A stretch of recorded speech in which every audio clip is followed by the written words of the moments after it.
NASCAR just dropped the hammer on Beard Motorsports. 2 crew members are suspended. The number 62 car lost a wheel at Pocono at full Cup Series speed, and the fallout is bigger than most people realize. Because this is not just about one loose wheel. This is about what happens when NASCAR decides to make an example. And they did exactly that. Let's go back to lap 105 at the Pocono Raceway. Casey Mears is running the number 62 Chevrolet for Beard Motorsports. The race is live. Speeds are pushing past 170 miles per hour on that long straightaway. And then it happens. A wheel separates from the car. Not a slow wobble, not a vibration. A full wheel departure at race speed. This is one of the scariest things that can happen in NASCAR. A loose wheel at Pocono is not just a mechanical failure. That wheel becomes a projectile. It can hit another car.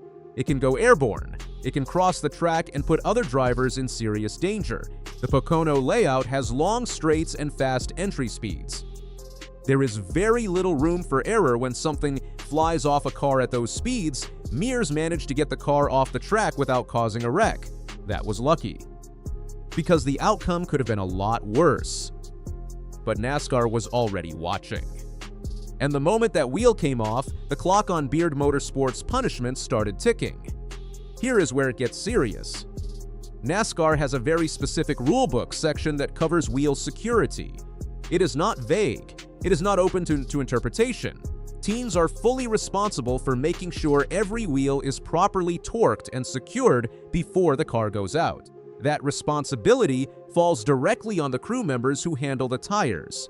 And after the Pocono race, NASCAR confirmed 2 crew members were found responsible: Garrett Crowell and Casey Dillon.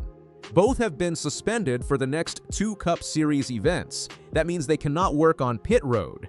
They cannot be in the garage. They cannot be part of the team during race weekend at all. 2 full race weekends. Gone. Now, here is what you need to understand about how rare and serious this kind of penalty is. NASCAR does not hand out crew suspensions lightly. When a wheel comes off a car, the inspection team and NASCAR officials go through everything. They look at the tire data, the pit stop timing, and the tire marks. They figure out exactly what went wrong and exactly who was responsible. This is not a guessing game. NASCAR builds a case before they act. And when they acted here, they hit 2 names specifically. Not the team as a whole, not the car chief with a fine. 2 individuals. That sends a message across every garage in the NASCAR Cup paddock. So who are Garrett Crowell and Casey Dillon? Crowell is a tire carrier, or per changer listed under Beard Motorsports crew. Dillon is connected to the same team operation. These are not household names in NASCAR. They are the guys who do the work in the pits that most fans never see. The ones running across pit road, pulling tires, working with 2-inch impact guns under pressure and noise and heat. They work fast because they have to. Seconds matter in NASCAR, but fast does not mean sloppy. That is the line. And NASCAR just ruled these 2 crossed it. Now let's talk about Beard Motorsports, because the team itself needs context here. Beard Motorsports is a small Cup Series team. They are not Hendrick Motorsports. They are not Joe Gibbs Racing. They run a limited schedule with drivers like Casey Mears, who at this stage of his career takes select Cup starts. This team does not have the same resources as the big organizations. They do not have the same depth on the crew. But they are still expected to meet every single safety standard NASCAR requires. No exceptions, and this penalty proves that. Because NASCAR applied the same rulebook to Beard Motorsports that they would apply to any team. Big budget or small budget, it does not matter. If your wheel leaves the car during a Cup race, someone is getting suspended. Now here is the part that most coverage has skipped over. Casey Mears was behind the wheel when that wheel came off. And Mears has been around NASCAR long enough to know exactly what that moment felt like. He has Cup experience going back over 2 decades. He was at Pocono in that number 62, running a limited entry, and he suddenly had to manage a car with a missing wheels at race speed. That is an enormous amount of stress on the driver, the team, and everyone watching. And on top of that, the timing. Lap 105 is not early in the race. By lap 105 at Pocono, drivers and teams are deep into fuel and tire strategies, pit cycles are tightening, track position matters. For a small team like Beard, every lap counts.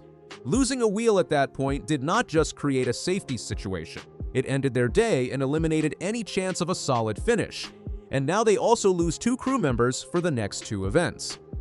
That is a serious operational hit for a team with limited staff. Here is why this matters beyond just Beard Motorsports. NASCAR uses penalties like this to send signals. When they suspend crew members following a wheel departure, tire changer and carrier in every garage watches that. They know the rules apply to them too. They know that one mistake in a pit stop, one wheel that is not fully seated, one lug not torqued correctly, can end their ability to work for 2 weeks. It creates accountability, and it keeps the standard high because the alternative is unacceptable. A loose wheel in NASCAR is not like a loose wheel on your car in a parking lot. At race speeds, a wheel departure can lead to a crash that injures or kills. NASCAR learned hard lessons about this over the years. That is why the penalties are steep. That is why the suspensions are real. Garrett Crowell and Kazon Dillon will sit out the next 2 Cup weekends. That is time without pay, without work, and with their names attached to a safety failure at one of the most well-known tracks on the Cup calendar. Remember what we said at the top. This is about what happens when NASCAR drops the hammer, and now you have seen exactly how it lands. 2 suspensions, 2 crew members out. One small team dealing with the fallout of a wheel that came off at lap 105 in Pocono. But here is the question nobody is asking yet. Is Beard Motorsports equipped to replace those 2 crew members for back-to-back race weekends at their level? Teams like Hendrick can pull from a deep pool of trained personnel. They have full-time employees across multiple cars who know the systems, know the pit road rules, and can step in. Small teams do not have that luxury. They may need to borrow crew from other organizations, hire short-term replacements, or restructure their pit crew setup entirely for those events.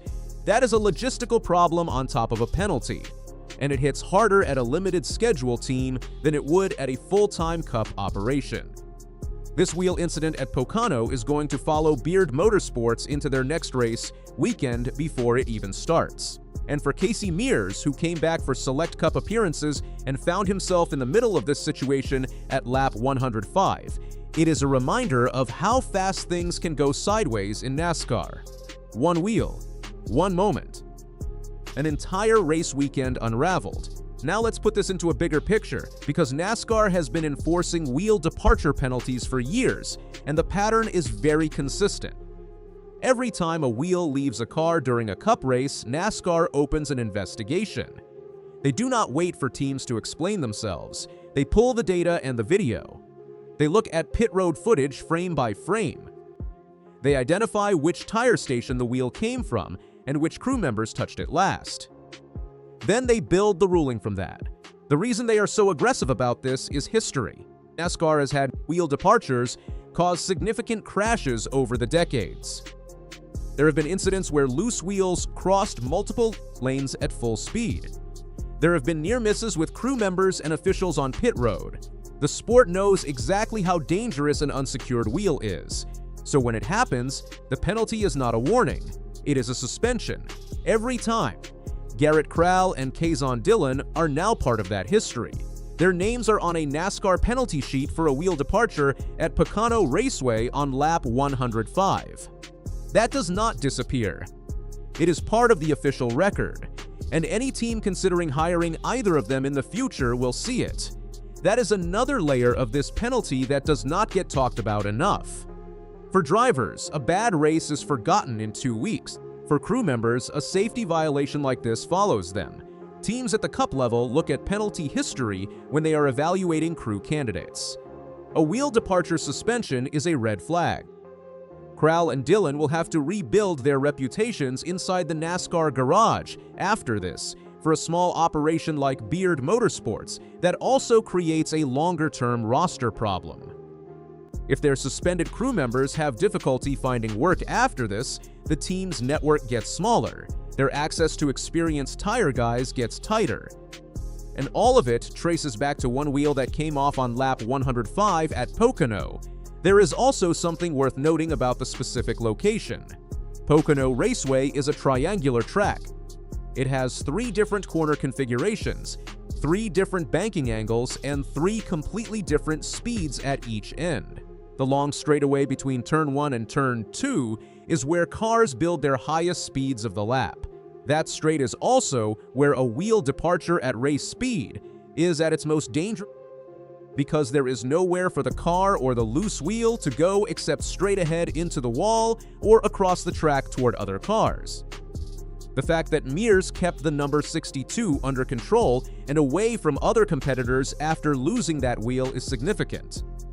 It avoided what could have been a multi-car crash at one of the trickiest points on the entire Pocono circuit.